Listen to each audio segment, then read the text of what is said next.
E nëse nuk e shohim përgjigjen, ti si musliman e lutë Allahun xhelleshanu. Dhe e lutë Allahun që Allahu me t'i pranu kërkesat e tuja. Edhe nuk e shef përgjigjen një kohë të shkurt, e një kohë gjatë. Ngoje tash këtë hadith të pejgamberit alayhis salam. Ngoje këtë hadith i cili të jep kuraj, të jep një gjë çka ti s'duhesh mu mërzit, kur ti bën dua te Allahu xhalla shanu. Thot pejgamberi alayhis salatu wasalam, njeriu i cili bën dua te Allahu xhalla shanu, njeriu i cili e lut Allahun xhalla shanu, i ka tre punë, i ka tre sende. Ose Allahu do t'ja pranon duan në këtë botë, mundet me avanu, ose Allahu xhalleshanu do t'ja largon një punë të keqe e cila është më e madhe se duaja e tij. Çish nuk kuptohet kjo punë? Kjo punë nuk kuptohet kur ti si musliman, ti si muslimane, keni hall, keni dert, keni evlat të smund, e lut Allahun që me ta shnosh.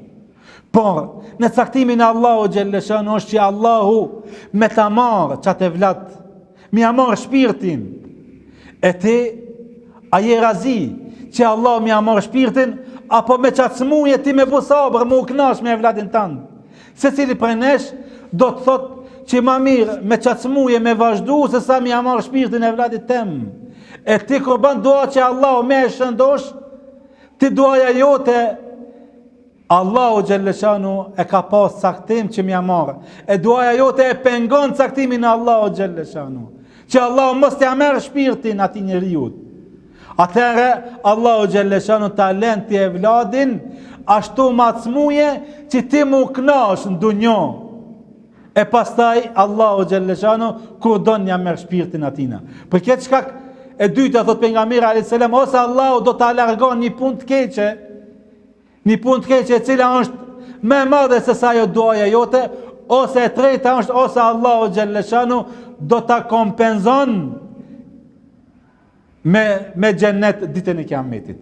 Do ta kompenzon me të mirët e xhennetit ditën e Kiametit. Atëherë sahabët i thonë ja Rasulullah, idhen lanë të rëku dua. Atëherë o pejgamberi Allahut, atëherë ne mos ta lëmë duan, se ne vetëm se përfitojmë nga duaja. Ose Allahu do t'ju përgjigjet, ose Allahu do ta largoni të keqe, ose Allahu ka me ta kompenzu ditën e Kiametit. Atëherë pejgamberi alayhis salam thot, po mos e lini duan, sepse vetëm në duat e juaj ka bereqet, ka të mirat çka ne ndoshta nuk i dim. Ti e lut Allahun, por momentin që e lutë Allahun, ndoshta Allahu nuk ta pranon, ndoshta Allahu ta vazhdon, ndoshta Allahu ta prolongon mas një vite a 2 vite kështu me radhë. Andaj shikoni shembull se ne jemi axhele, ne bëjmë axhele, vëllezër dhe motra. Ne kur bëjmë dua, dojmë që Allahu me njëherë me na pranu, jo. Po lënja punën Allahu, se Allah e din çka është më e mira për ty.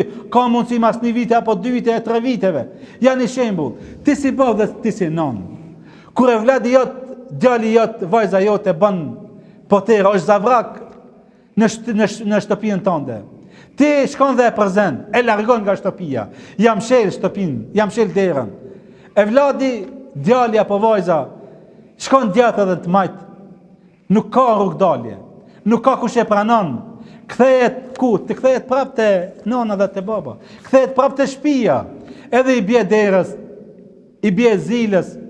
Ti si non dhe ti si ti si prind, mundesh me a hap derën me të parën, me a pranu gabimin çka e bën. Por çka?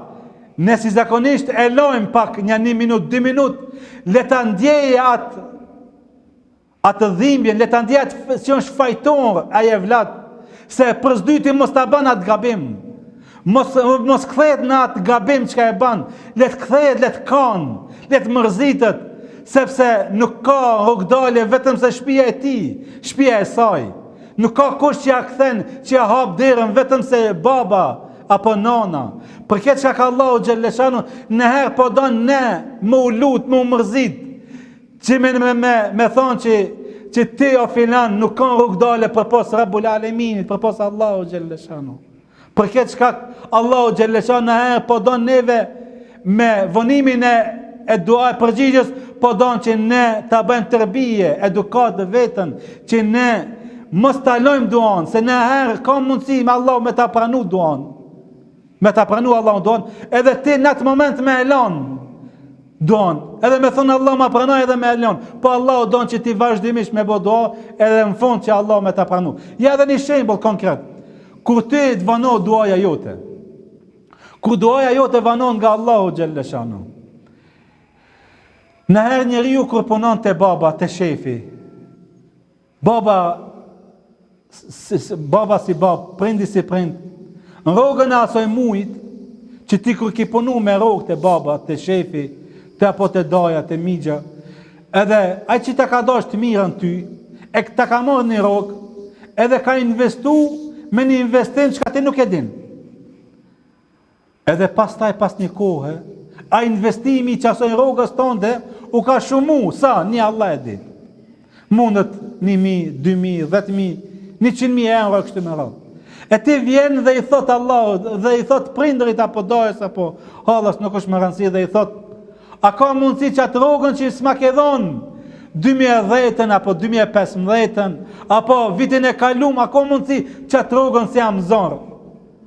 E ky prindri, shefi, apo njeriu që ka ti ke punu të aj, thot, para me ndo qëfar gëzimi kur ti e lip qatë 200 euro që ka ke punu për një muj, apo 300, apo 500, apo nuk është më rëndësi shifra.